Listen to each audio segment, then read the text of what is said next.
Have you ever looked at something so grand, so powerful, that you believed it could never fail? Imagine a vessel so immense, so perfectly crafted, that people called it unsinkable. This was the dream of the Titanic. It was not just a ship, it was a promise. It was a symbol of human achievement, a testament to what we believed we could conquer. The world watched as this giant was built, piece by piece, rivet by rivet. This was more than just a way to travel across the vast, unpredictable ocean. It was a statement of confidence, a declaration that humanity had finally tamed the wildness of the sea with its own ingenuity and strength.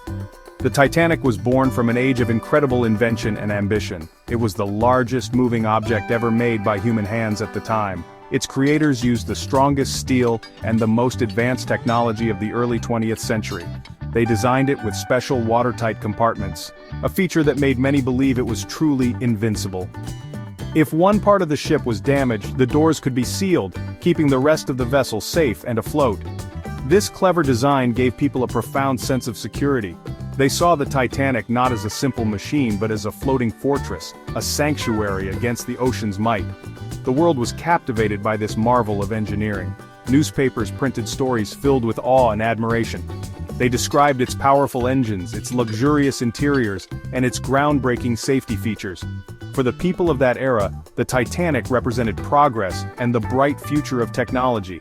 It was as if they had built a mountain of steel that could glide effortlessly upon the water.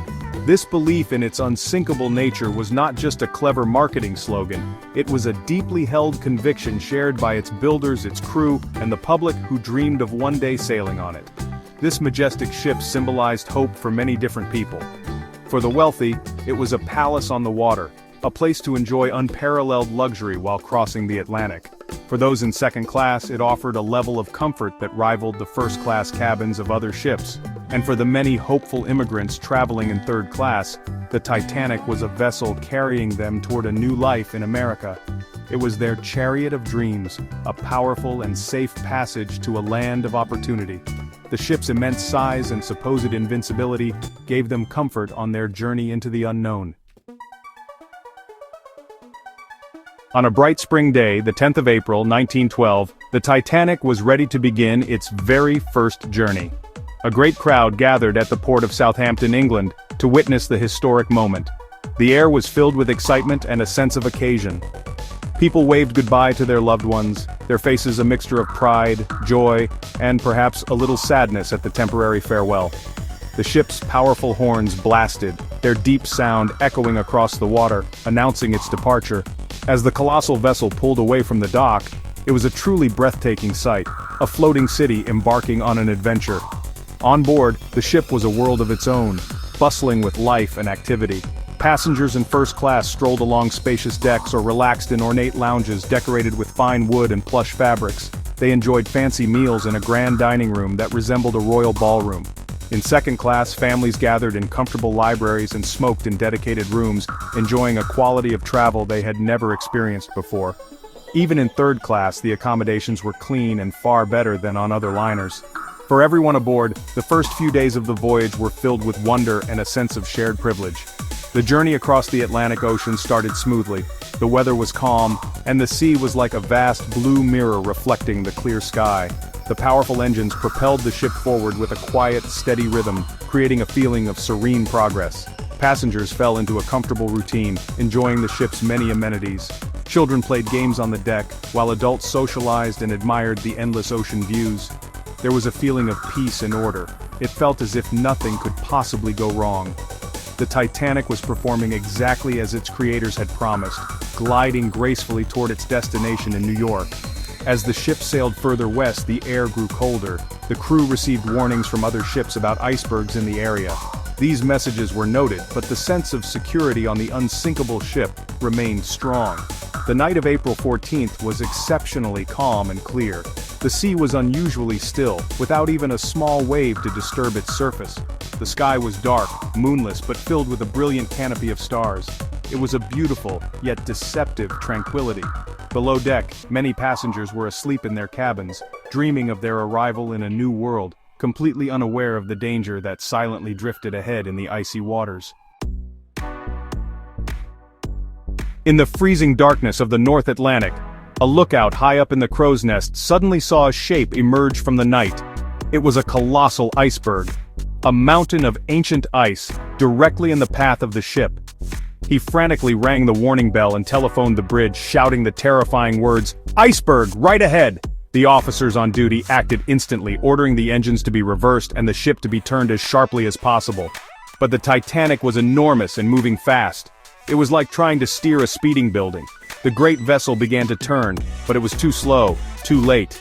The ship did not crash head-on as some might imagine. Instead, it scraped along the side of the massive iceberg. Below the waterline, the jagged underwater edge of the ice acted like a can opener, tearing a series of holes along the ship's steel hull. On the upper decks, many passengers felt only a slight shudder, a gentle vibration that barely disturbed them. Some thought the ship had simply hit a small wave. They had no idea of the fatal damage that had just occurred deep beneath their feet.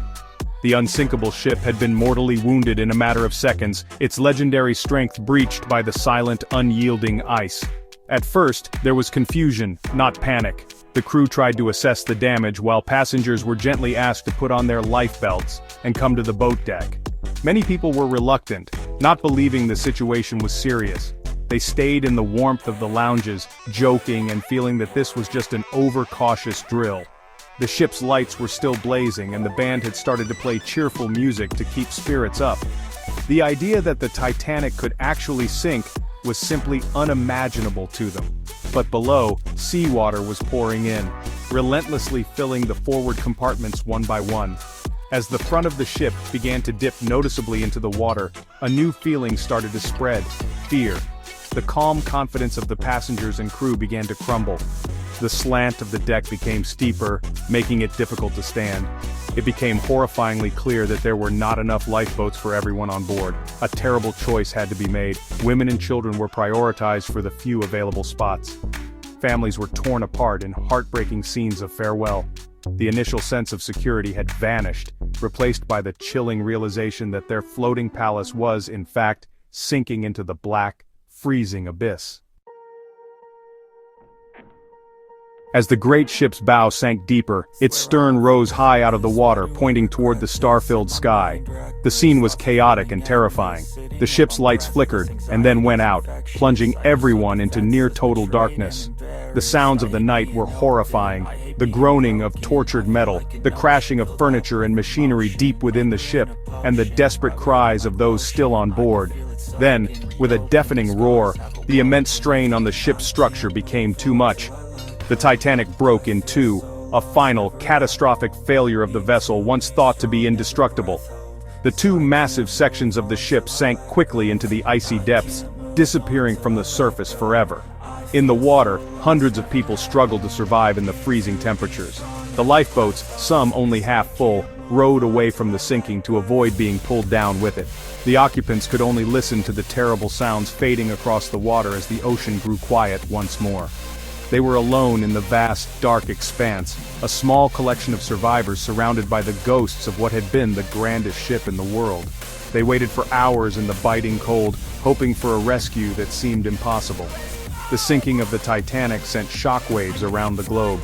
The world could not believe that such a symbol of modern technology and human pride had been so swiftly defeated by nature.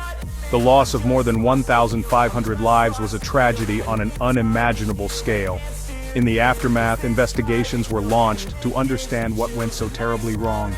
The inquiries revealed a chain of events. The ship was traveling too fast through a known ice field, there were not enough lifeboats for all the passengers and crew, and the warnings from other ships had not been fully heeded. It was a humbling and painful awakening. From this immense tragedy, the world learned a crucial lesson. We learned that overconfidence can be our greatest weakness. We learned that nature, in all its power, must always be respected. As a direct result of the Titanic disaster, maritime safety laws were changed forever. New regulations required every ship to carry enough lifeboats for every single person on board.